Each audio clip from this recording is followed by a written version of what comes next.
footage you're looking at has been seen by almost nobody. It tells a horrible story of a pilot who made a grave error at a children's party in Montana. And I'll get into the specific story a little later in the video, because today, for volume 30, I'm going to be covering way more stories than usual, and all of them are going to be things that I can almost guarantee you've never heard of. I'll tell you everything about all of them, but as usual, let's get into the backstories first. This first story we're getting into today takes place in a small Spanish city tucked just southeast of Madrid, about 40 minutes out. In a modest house near the edge of town, 3 senior siblings lived a quiet, unassuming life. There was 74-year-old Angeles, a former schoolteacher, her younger sister, 67-year-old Amelia, and their older brother Jose, who was 77. He had a developmental disability, he was kind-hearted and gentle, and always under the protective wings of his sisters. The 2 younger sisters never married, but they didn't mind. They had each other, a small circle of friends, and a routine that had kept their lives steady, but that would all change when Angeles met someone online. It started innocently on Facebook, and it was a former US military member named Edward. He was charming, he was attentive, and he was just what an older lady was looking for, and it wasn't anything too much. Amelia got involved too, and whether it was Edward's friend or another figure in the same circle, we actually don't know, but she too became wrapped up with a man online, and the messages came daily. They would send each other photos, voice notes, and in Edward's case, he would even share a bunch of amazing stories from the military. They talked about building a life together and about one day meeting in person, but there were some complications from the jump because it turns out Edward sadly had some pretty serious health issues. Angeles didn't mind, and she was there to support him in any way she could. There were even cases where Angeles was generous enough to help with some of Edward's medical bills. But one day, suddenly, both Edward and his friend stopped receiving messages from the 2 sisters. Angeles and Amelia had gone completely silent, and it was like they never existed. Edward was, of course, completely let down, but so were the woman's extended family, and it eventually led the police to conducting a welfare check. And when the police over in Spain opened the door of the 3 siblings' home, what they would see would traumatize them for a long time to come. Because all 3 of the siblings, and yes, that includes the 77-year-old brother, were deceased. If you haven't already guessed it, this man Edward, who was supposedly a former US military member in love with Angeles, never actually existed. Someone had created these personas and manipulated these older Spanish women into believing they were in a full-blown online relationship, ones that would eventually end up being in person too. But after gaining their full trust, Edward disclosed that he needed help with medical bills, and then with travel documents, and then with frozen bank accounts, and over the course of a few years, the sisters sent over 400,000 euros to him, nearly every cent they had. They even sold a property they owned in Madrid, and eventually, they borrowed money from friends. People warned them, their bank even flagged it, but the sisters didn't want to hear the word scam. They were in love, and one local man who knew them, Enrique, said it best. They weren't stupid. Angeles was a teacher, and Amelia was educated. And at the beginning, I really do think Enrique was right, but some other sources say Amelia was the always had to be right type, and that she didn't want to accept that she was wrong after she realized there might be something going on. But you're probably still wondering, what on earth led them to getting killed? Well, that's where things get even more complicated. Somewhere in the middle of all of this, the sisters took in a lodger, a man named Dilawar Hussain. He was in his early 40s, from Pakistan, and for a while he lived peacefully in their home, but after a while, things started deteriorating. The sisters were desperate to keep helping Edward the scammer, and Dilawar had eventually loaned them a large amount of money at high interest. Tensions in the house grew, and Dilawar reportedly attacked Amelia twice, the second time with a hammer in early 2023, and she had to be treated at a local clinic. Hussain was sentenced to 2 years in prison and was given a restraining order, but he was released after just 7 months, and by then the debt had grown to 60,000 euros. Dilawar was only growing angrier, and eventually he took it out on them to the fullest possible extent. Triple homicide. And after an unusual quietness, on January 22nd, 2024, police entered the home. All 3 siblings were deceased. Their bodies had been partially burned. That includes the innocent 77-year-old brother with special needs who had nothing to do with sending this money or any of these relationships. He was taken out simply due to proximity for being there in the house, which is just unbelievably horrible. Shortly after, Dilawar Hussain walked into a police station and confessed to the killings. He admitted to striking the siblings with an iron bar, then trying to destroy the evidence by setting them on fire. It turns out, after being arrested and held in a high-security prison near Madrid, Hussain allegedly murdered his cellmate. Authorities say he used gym weights to do this, claiming that the victim was not clean, didn't shower, and snored too loud. The entire thing is just a gigantic, horrible mess. You just have to be extremely careful online when it comes to money and falling prey to this stuff, guys. I know this case specifically was a little more extreme, and most people probably would never fall for it, but believe me, things have gotten incredibly intricate, and it just goes to show, like, even after the banks warned them, they still refused to listen or acknowledge that this was some sort of scam, and even then, sometimes you can't even depend on the banks to tell you things in time anymore. Like, I heard just recently that Bank of America announced a data breach, and it took them months to even tell anyone about it. This wasn't even the first one that they announced this year either, and Citigroup and JP Morgan announced breaches last year too, which is pretty unbelievable. It's interesting how until you look into these things, you wouldn't even know. In my research, I found that it takes on average 277 days for a company to report a data breach like this. And remember, that means your own personal data could have been exposed in one of these breaches months ago, and you're just hearing about it now, through some guy on the internet who covers dark stuff. A 9-month head start for criminals is very unnerving. That's why today's sponsor, Aura, is really important to talk about. Aura alerts me if they find my phone number, email, or social security number on the dark web, and they're going to let me know very quickly if anyone tries to use this information to access my credit or bank accounts. They give me up to $5 million in identity theft insurance should the worst case scenario happen, and they also provide a bunch of other features to keep you safe online, with all of this inside one app. Believe me guys, it's great, it's given me peace of mind for a while now, and I was genuinely surprised when it started showing me where my information was. I'm super grateful for them. Aura has provided a 14-day free trial for you to take advantage of at aura.com/frightfactory, or you can also click the link in the description.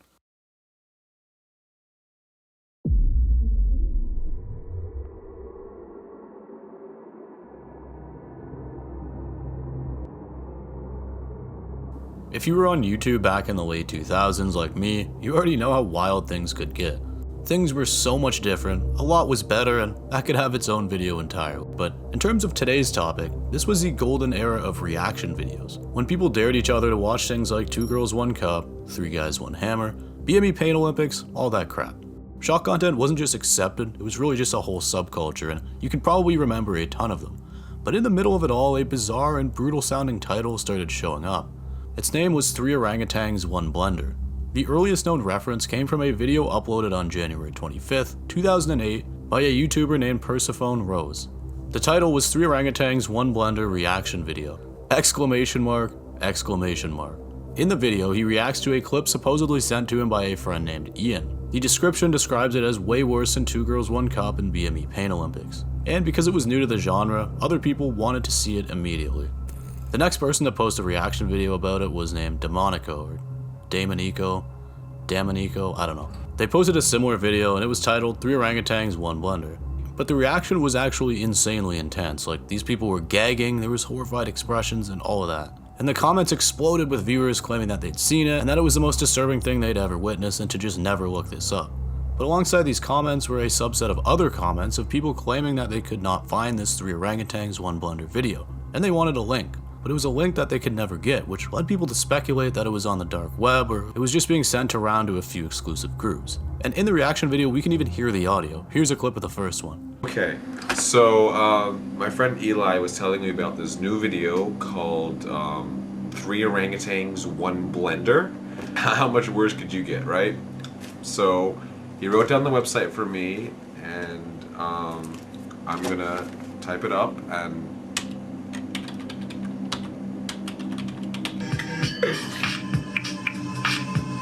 oh no way, no.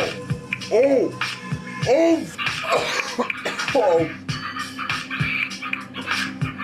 That's not even an orangutan.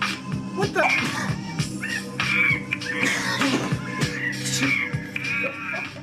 People began describing what they saw and what the video contained, and no comment about it was more infamous than the one left by a user named Roberto Martinez. It was posted beneath one of the now deleted reaction videos, but people saved it and it read pretty brutally. For the sake of time, I'm not going to sit here lazily reading you a 50-paragraph YouTube comment, but here's the gist.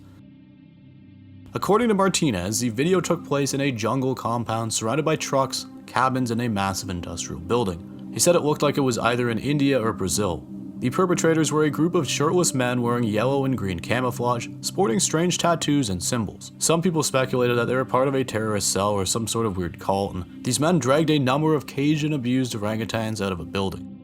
The footage, according to him, was raw and shaky, supposedly filmed on a home camcorder sometime between the late 1980s and early 1990s. The orangutans were tortured with blades and their wounds were doused with bleach and lemon juice while they screamed in pain, And then came the so-called blender that wasn't actually a blender. It was described as a towering black-colored industrial shredder, something similar to an animal waste shredder. It had a balcony and a bridge over it, and inside the pit were more remains. Martinez claimed that the men tossed 6 orangutans into the machine, pouring more chemicals onto them as these screams blended into a soundtrack of stock monkey noises, blender sounds, and strange techno music, which we can hear in the reaction videos.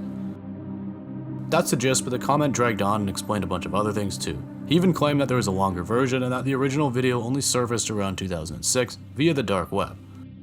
Needless to say, people freaked out, and the curiosity around this shock video lingered for years. Reaction videos continue to rack up views, and they featured the same stock audio loop, distorted animal screeches, grinding machinery, and that strange electro music. But there's a lot to be questioned about this so-called dark web shock video mystery, and as much as I want to believe it, most people now think that this is just a complete hoax, and I'm in that camp as well. Come on, the earliest uploads were almost certainly jokes or parodies. They just seem like a way to mock the extreme reaction video trend of the late 2000s, and people like Persephone Rose and Dominico were likely in on it from the start. In fact, they supposedly knew each other, and watching this, it looks like they were both playing exaggerated versions of themselves, pretending to be traumatized by something that never existed.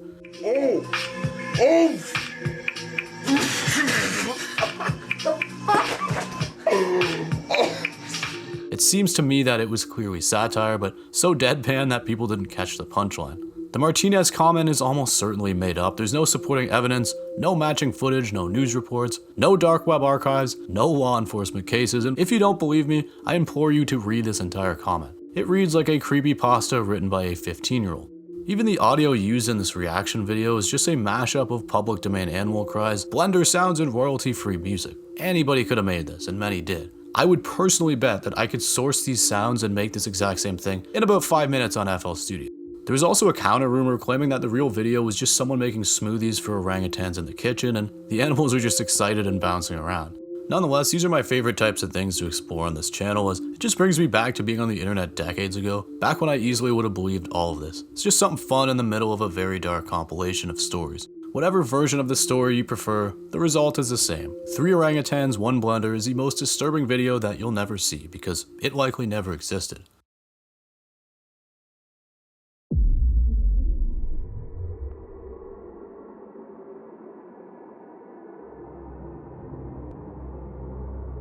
It was late August 2023, and 34-year-old Michael Zanera was just finishing another long shift at a railway in northern Italy. Michael was a welder. It was a job that demanded focus and patience, and he worked for a subcontracted team responsible for maintaining the rail lines near the Brindisi station, a task often carried out overnight when trains were less frequent. It wasn't glamorous work or anything, but it was honest, steady, and highly important, and for Michael it was more than a job. It was a responsibility to the public. And by all accounts, Michael was someone who took that responsibility very seriously. He was known as a quiet but dependable man, was a devout Catholic, and he was deeply reflective in his personal and work life. And around this time, those closest to him noticed that he'd been unusually introspective, a little more than usual. He'd been going through a really tough time personally, and in moments of solitude, he found himself praying a little more often. He was calling out to something greater. In fact, early into one of his overnight shifts, Michael saw something that stopped him in his tracks, literally. A strange shape appeared on the rails. It was bright and glowing, and to some it might have looked like a trick of the light or a camera glitch, but to Michael, it was something else entirely. A crucifix. It was radiant and unmistakable, and in this tough time, it just absolutely meant everything to him. In fact, he even snapped a photo and uploaded it to social media, and the caption said it all. God definitely wants to tell me something. I talk to him every night because this really isn't a good time for me.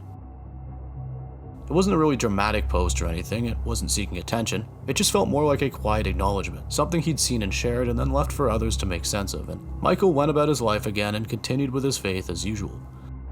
But just a few days later, in the early morning hours of August 31st, Michael returned to the same Brindisi station for another night shift. He was joined by 6 colleagues, and together, they were working on a section of the tracks, conducting routine maintenance while trains continued to operate on a modified schedule.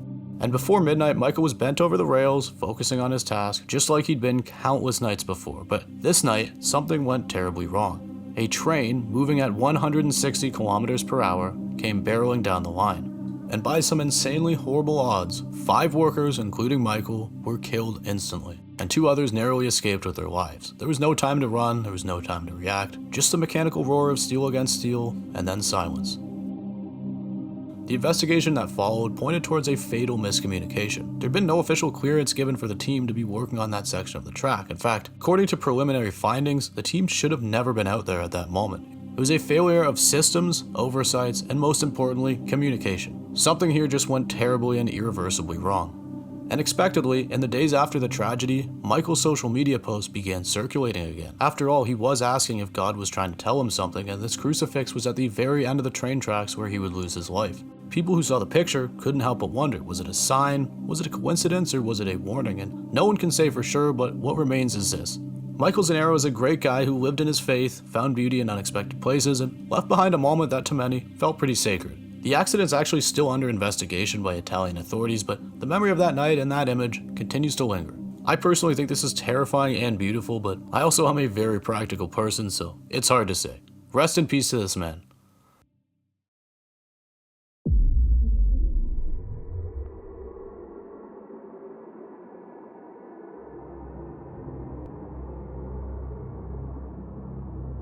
In the vast expanses of the Siberian wilderness in early 2014, 42-year-old fisherman Igor knew the land like the back of his hand. The icy winds of this region were not for the faint of heart, and Igor had spent years navigating its unforgiving terrain.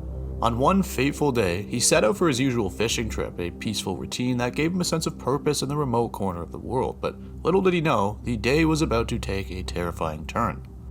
As Igor made his way down to the river, the quiet stillness of the forest surrounded him. The crunch of his boots on the snow was the only sound breaking the silence. But that was all about to change. As on this particular trip, without warning, a massive brown bear, likely drawn by the scent of food or curiosity, emerged from the dense underbrush. It pounced on Igor with terrifying speed, with its claws slashing at his chest and face, and Igor, in shock and panic, fought back as well as he could with his body straining under the weight of the bear's brutal assault. The claws ripped through his clothes, the pain was unbearable, and it seemed as though his fate had been sealed. But in the midst of the chaos, something unusual happened. Igor's phone, which was buried deep in his pocket, began to ring, and the song that blared out of the speaker was unmistakable. It was Baby by Justin Bieber. For a split second, the bear paused, confused by the strange noise, and the sudden distraction was all Igor needed. The bear became startled and unsure, and it turned away and fled back into the forest. Justin Bieber's music had just saved a man's life by scaring away a bear. That's a sentence I never thought I'd say. Still in immense danger, Igor was left stunned and shaken, but he was alive. He immediately used his phone to call for help while his mind raced, and he couldn't believe that of all things, this song had somehow managed to save his life. After all, it was a ringtone that his granddaughter had set as a joke and turned into his lifeline. If the bear hadn't been distracted and the ringtone hadn't blared at the time that it did, Igor feared his fate would have been much different, and it probably would have been. Later on, when he was recounting the event, Igor couldn't help but marvel at the strange coincidence that had played out. He was rushed to the hospital where medical staff treated his wounds, grateful that the outcome hadn't been worse. Igor's story quickly spread beyond the small corners of the Russian wilderness, becoming a curious piece of internet lore. And while the bear may have attacked with intention of harm, in the end it was the most unexpected thing that spared Igor from a tragic end. But I'm gonna be honest with you guys, this story just seemed to have a lot of holes in it from the moment I looked into it, and it kinda just screamed sensationalized 2014 internet article and had almost no information on it, so I just had to dig a bit deeper into this. The narrative first appeared in multiple outlets, including the Austrian Times and Mail Online, which attributed it to a certain Russian publication. However, a deep dive into that original Russian article reveals no mention of a Justin Bieber ringtone or anything about music at all. The article instead mentions that Igor's phone recited the time, which startled the bear, causing it to flee. I don't know what the hell that means either. The story was widely circulated by the news agency Central European News, which is kind of known for publishing sensationalized stories. And it was found that this Justin Bieber bear story was just in a long list of other things that seemed very fake. While Sen denied fabricating content, they were unable to provide evidence to back up the claims, and the claim that a Bieber ringtone saved a man from a bear attack therefore appears to be an embellished or entirely false version of the original event, with no solid proof backing up the viral narrative. So yeah, this was a great story, it has all the working parts, but like with most things here on the internet, take it with a grain of salt.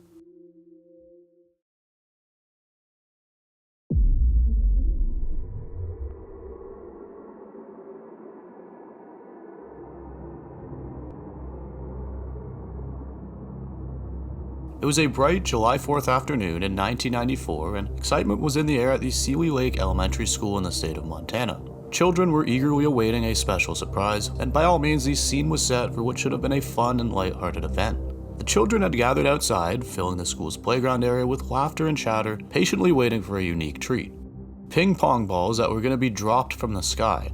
The man behind this event was a guy named Louis W. Lindemer, a seasoned pilot with over 4,000 flight hours. He had volunteered to fly his Piper J3C-65 aircraft to deliver the ping pong balls, much to the delight of the kids who, at this point, were just excited. The plane was carefully prepared for the special task, with a dispensing tube mounted on its wing designed to release the balls during the flight. And as the aircraft took off from the Seeley Lake Airport, everything appeared normal. The skies were clear and the conditions were ideal for a flight. Lindemer, who was a skilled aviator with experience as both a flight instructor and a licensed airframe and power plant mechanic, was no stranger to small aircraft. He absolutely had the necessary certifications and a wealth of experience, including flight time logged just months before the accident. At approximately 3:58 p.m., witnesses watching from the ground saw the aircraft begin its maneuver, and someone was even recording. The plane flew low and slow over the school grounds, just as Lindemer had planned. He was performing a turn, preparing to drop the ping pong balls, but something started to go wrong. Witnesses described as the aircraft's wings swayed from side to side, and the plane seemed to be struggling with its stability. And as Lindemer made a turn, the left aileron was deflected upwards, while the right aileron was observed moving in the opposite direction, which created a dangerous imbalance. And so the aircraft began to descend, slowly at first, then more quickly as the right turn continued. Witnesses watched in horror as the plane dropped lower and lower, eventually passing through the tops of nearby trees. And shortly after, the aircraft collided with a chain-link fence surrounding a tennis court on the school grounds. Instead, he dropped the whole plane.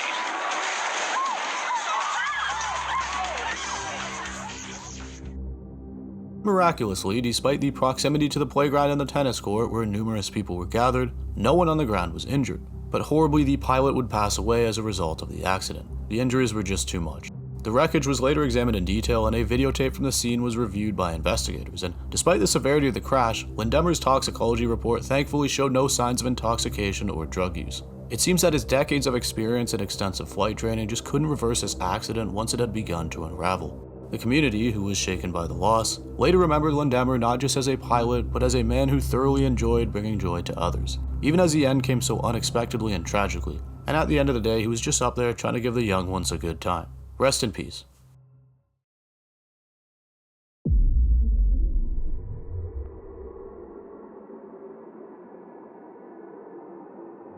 In the years leading up to 2011, 35-year-old Chantal Lavigne was searching for something in her life. She was searching for peace, purpose, and maybe even some healing. And like so many others, she was drawn into the growing world of alternative spirituality and self-help. She was investing herself fully, emotionally, and financially into what she genuinely believed could help her grow as a person.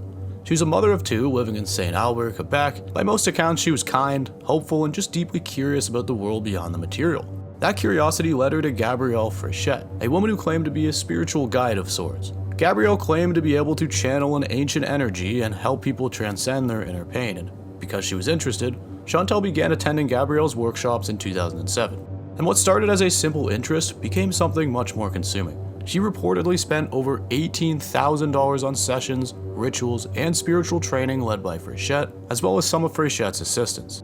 Her belief in these practices were very sincere, even though for many people, it just seemed a little too intense. And this continued for a few years, but in late July of 2011, Chantal signed up for another event, and it was one that was marketed as a death in consciousness ritual. The idea, according to the same energy channeling lady, was symbolic. It was a shedding of one's old self to be spiritually reborn. But what no one anticipated was just how far the ritual would go. On July 29th, 9 participants gathered at a private home where the workshop was being held, and that afternoon, Chantal and the others would go through their entire process before they were told to prepare for the final stage of the ritual. They were stripped of their clothing and had their bodies smeared with mud, then wrapped tightly in plastic sheets and blankets. Cardboard boxes were placed over their heads. I don't know how any of this is supposed to be spiritual, but anyways, let's continue. The group was laid on the floor with little ventilation and no food or water. They were told to remain in place and to endure, and that was where the growth was. But as you can expect with the sort of things that I cover, this went way too far. Temperatures rose, the blankets trapped heat, and nobody intervened. And unfortunately, no one realized that Chantal was actually in serious physiological distress for most of this time. After a while, this poor woman's body temperature had reached fatal levels, and emergency services were called, but the damage was already done. Chantal was rushed to the hospital where she later passed away of hyperthermia and multiple organ failure. Her death sent shockwaves through the community, and soon, across the country. An autopsy confirmed that she had essentially been cooked alive. Her core temperature well exceeded 40 degrees Celsius, or 104 Fahrenheit, and in the aftermath, authorities launched an investigation into what had taken place during this so-called spiritual ritual. Fright, as well as her 2 assistants, were arrested and charged with criminal negligence causing death. The trial revealed disturbing details. None of these facilitators had medical training, and none had monitored the participants' health during the ritual. Prosecutors argued that Chantal's death was not an unfortunate accident, it was a result of reckless, dangerous practices disguised as spirituality, and I agree. Fright received a 3-year prison sentence, and both of her assistants were sentenced to 2 years each.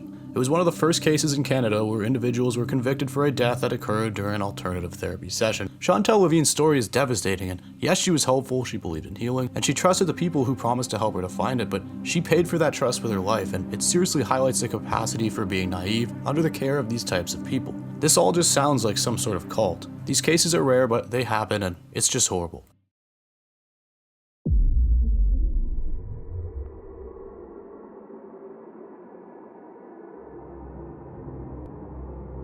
For most of his life, Stephen Lindsay was the kind of guy people liked. He was warm, generous to a fault, and someone who always showed up when you needed him. He never asked for much in return, either. His friends described him as loyal and big-hearted, and the type of person who could make you laugh even when things were going sideways. One friend would later say that he was the best friend he ever had. By spring of 2002, Stephen was 28 years old and living in Ohio. He drove a Chevy van, stayed connected with his circle, and by all accounts was just trying to keep life on track. He wasn't some flashy or dramatic guy, he just went about his day, checked in on his loved ones often, and did his own thing. April 20th of 2002 started like any other day. Stephen was seen driving his van and making his usual rounds, and nothing stood out as unusual. There were no warnings, no sense of looming danger, but at some point that day, and for reasons we don't exactly know, Stephen ended up in the parking lot of a Red Roof Inn in Ohio, and from there, everything changed. Later that evening, a call came in to local authorities. A van was sitting alone in the lot, and something just didn't feel right. People could see somebody sitting in the van, but they didn't look to be asleep or like they were even breathing, and when police arrived, they found Stephen slumped over in the driver's seat. And the concerned people had unfortunately been right. Poor Stephen had been fired at once in the head, and the bullet landed. He was pronounced deceased at the scene.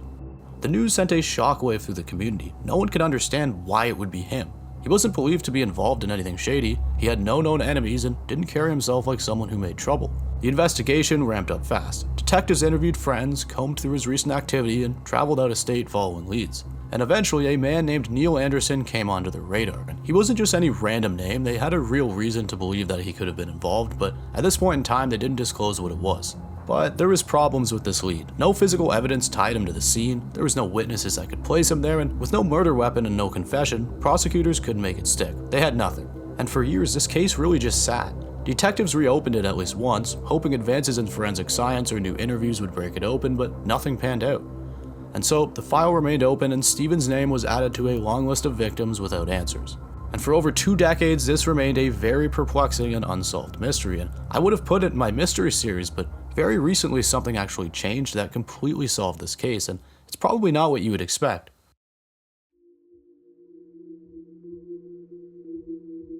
In 2023, Neil Anderson, so the original prime suspect in the case, was in failing health. He was 41 years old and facing a terminal illness, and in what appeared to be a final act of reckoning, he told his brother the truth on his deathbed. He had indeed killed Stephen Lindsay. Not out of passion or impulse, but because he owed Stephen a debt that he couldn't repay, and instead of confronting that, he'd just taken the man's life. So yes, this is actually one of those really rare cases of a deathbed confession solving a homicide. After being told this confession, Neil Anderson's brother held onto the secret for about 1.5 years. It wasn't until December 2024, after Neil had passed away, that he finally came forward. He told detectives everything that Neil had confessed, and the details matched. Facts that were never made public, details only the killer or investigators would know, were verified. I've seen people calling his brother a coward for waiting, and I do get that angle, but this is a massive thing to dump on somebody, and I will say, I am just grateful that he did eventually go to the police at all. With that, the case was finally closed. Police announced that Neil Anderson had murdered Stephen Lindsay in April of 2002. After years of uncertainty, the confession was enough to confirm what detectives had long suspected. It wasn't justice in the traditional sense, but for those who had waited over 20 years, it was something. It was closure, and it was long overdue for the family.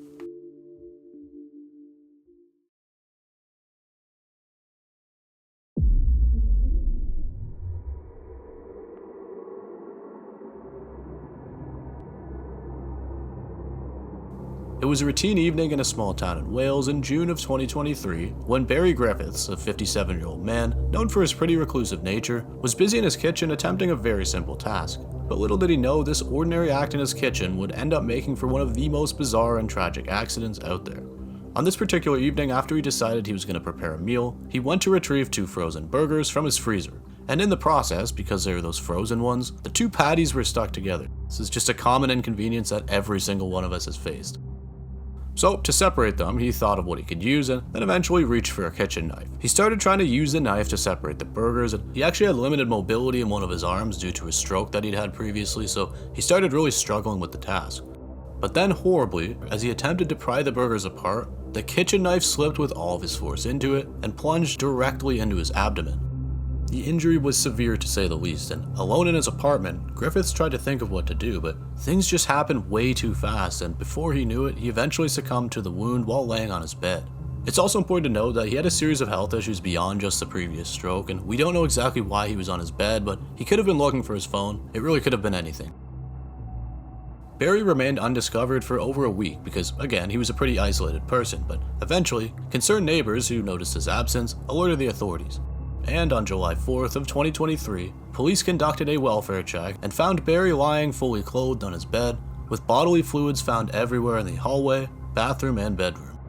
His phone, wallet, and computer were untouched, and there were no signs of a disturbance or forced entry, so because of this, the circumstances initially really puzzled investigators. But the breakthrough came when Detective Chief Inspector Jonathan Reese observed the kitchen scene. The bottom drawer of the freezer was left open, and on the adjacent work surface laid 2 uncooked burgers, a knife, and a tea towel. Reese hypothesized that Barry had been attempting to separate the frozen patties using the knife when the fatal accident occurred, and this theory aligned with the wound's position, approximately at the height of the work surface. So the death was ruled accidental. Area coroner Patricia Morgan noted that his limited mobility and atherosclerosis likely contributed to the mishap.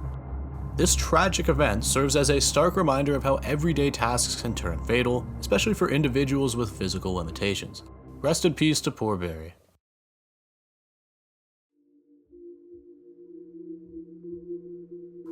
Thank you so much for watching, guys. I really appreciate it. If you like these types of videos, I upload 2 or 3 every week, so please consider subscribing, but if not, it's okay.